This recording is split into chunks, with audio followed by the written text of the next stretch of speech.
But Takai Orison, so how do we manage the fear? How do we put fear in the corner, in a box in the corner? The fear is not completely defeated, it's not vanquished. It's there, but it can be managed. Many people do. How do we get to the point where we manage the fear and do not succumb to the fear? How do we get to the point where we can actually generate and project happiness? Not waiting for external events and people to bring us happiness. But happiness, how do we generate happiness? How do we bring happiness to the world? Happiness comes from confidence. Confidence comes from gratitude. I used to be a very angry, bitter. There's a gradation for you. I was beyond just angry. I was a bitter person. And it all turned around when I started training myself to be grateful. People talk about being grateful and they pay lip service, and maybe they'll write things down in the diary or they'll say things about being grateful on Facebook to each other. But you need to be grateful and linger there. So I have a gratitude board. And I even put a gratitude board out on my front lawn for the neighborhood, to write, to record the things that we are grateful for. You can write them down in a diary, but the diary gets closed. The diary has clothes put on top of it. The diary gets forgotten. But if you put it on a board in a prominent place, like right now I'm in my office. Okay, so there's the gratitude board in the office from different clients. And I have a gratitude board in my house, in my kitchen.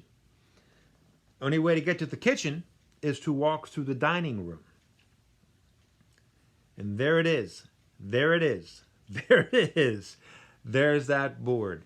Actually, it's now a gratitude wall. The board was too small, took away the board, and I put these Post-it notes around a section of the wall, and I cannot escape it. It's there. And I see these notes.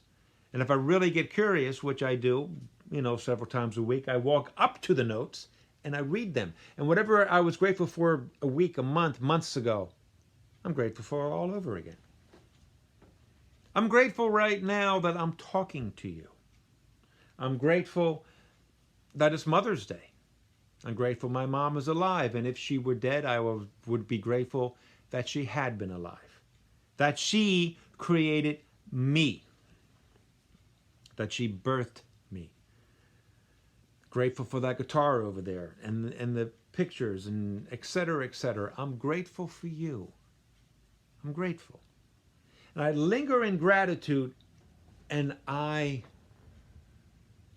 shift happened from me being bitter to me being confident, because I realized I have so many blessings. I walked into my house a few years ago, having been called by my wife first, and she told me over the phone that the house had been burglarized. So I drive home from my work, and it's a half-hour ride, and I'm nervous and didn't know what to expect. And as soon as I opened the door, this was the reaction. Is that all? Because there was no forced entry.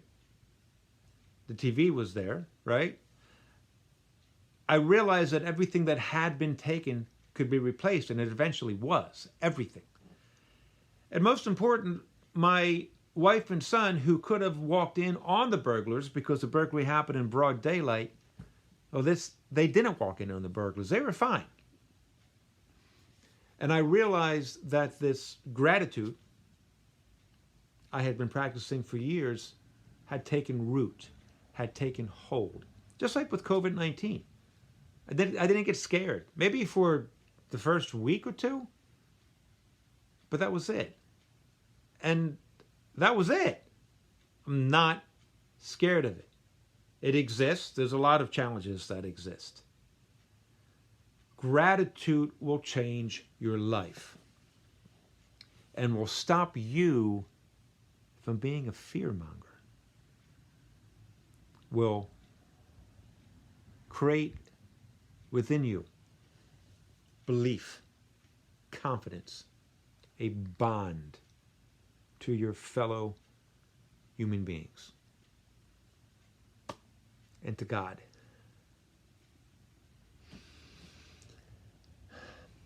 I'll wrap this up tomorrow. Peace, Four Fingers.